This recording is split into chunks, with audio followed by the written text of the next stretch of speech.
How important would you say money management is to running a successful business?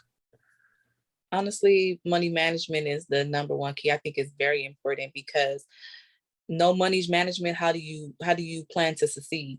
You Mhm. know what I'm saying? And I really suggest that every business owner who's starting off to really consult with a CPA or an accountant, just so that you can start off on the right feet. Because I've made some mistakes and I had to pay for those mistakes. So now it's like, I have someone to really help me and to guide me. My, Now, were you implementing like your own money management tactic strategies prior to you getting a CPA? no, I just was going with the flow. Okay.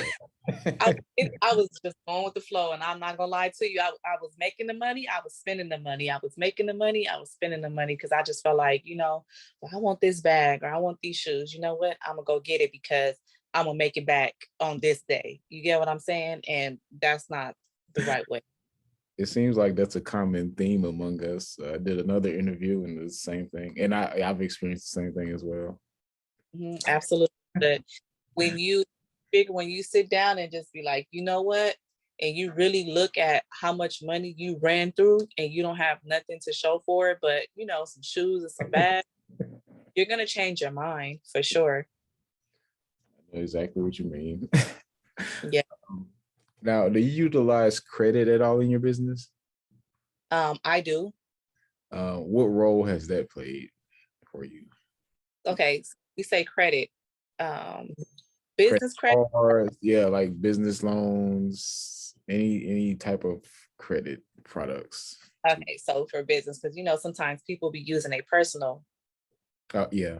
credit for business, but absolutely not. I don't suggest that at all. But as far as like business credit, I have um, American Express, Mhm. two American Express cards. As far as loans, I did qualify for the SBA loan, Mhm. um, and that was pretty much it. Okay. So what possesses you to take a loan? Is it more inventory? Is it hiring on? Is it marketing? When should someone consider taking a loan?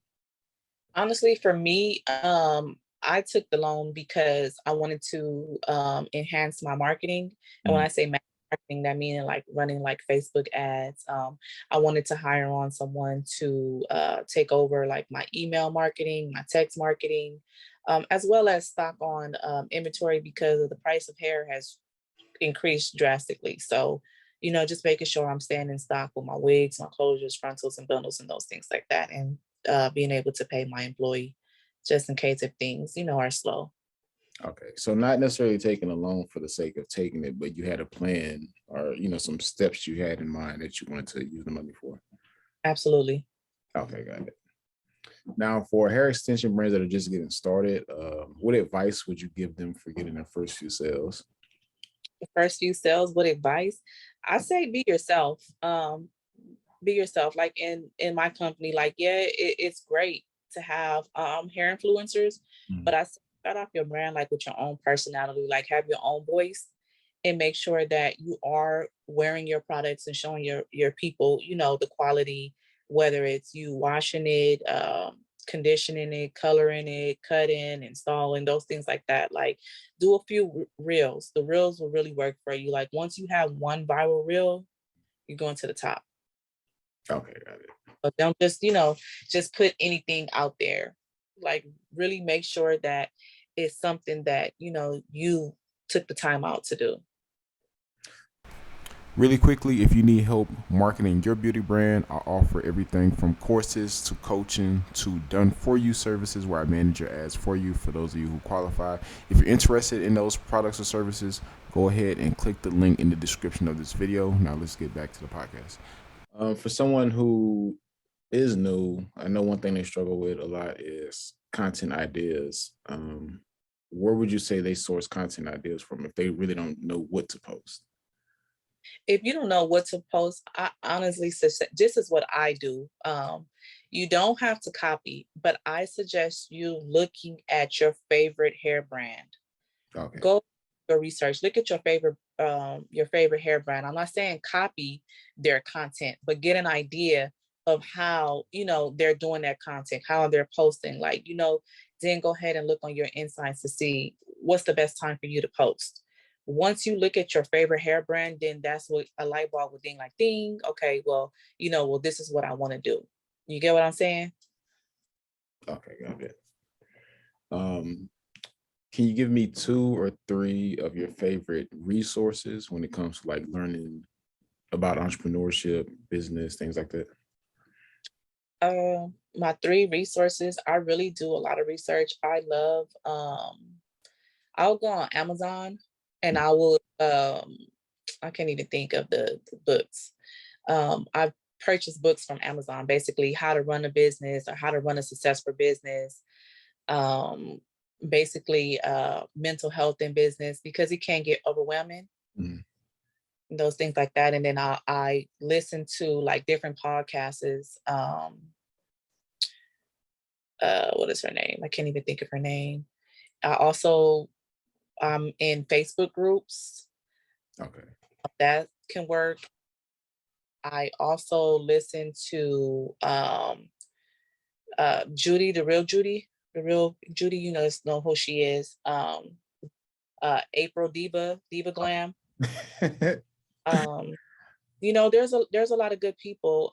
There's another girl that I like. She's in the Facebook groups, and she have like different groups, and you could tell like everything she does is authentic.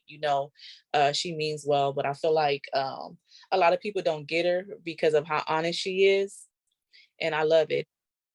Her name is like Who is this person? her name is like Ebony Chanel. I Okay. think I want to say Ebony Chanel, but I know her name is Ebony, and Oh, she has her own brand. But yeah. okay, I have to look that up. Mhm. Now I know you mentioned mental health.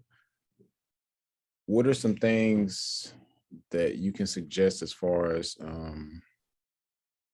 I guess steps or actions entrepreneurs can take to kind of like alleviate stress? I just say honestly, just take your time. Don't rush the process. Whatever you don't complete today, it'll be there for you tomorrow. Don't get overwhelmed. Don't just, focus on the sales, but really focus on great content. Okay. Because with the great content, everything else will come. Because a lot of people stress, like, oh my gosh, I'm not making sales or I'm not doing this. But once you put, those first important things in place, everything else will fall. Have you or do you currently or have you in the past had a mentor? A mentor. I had a mentor, but I don't know. I don't know if I would say it was a mentor. Um, because I just had someone that I can call and ask questions, if that makes sense. Like if I had a question about something Mm. or an idea or, how does this sound? That's what I had.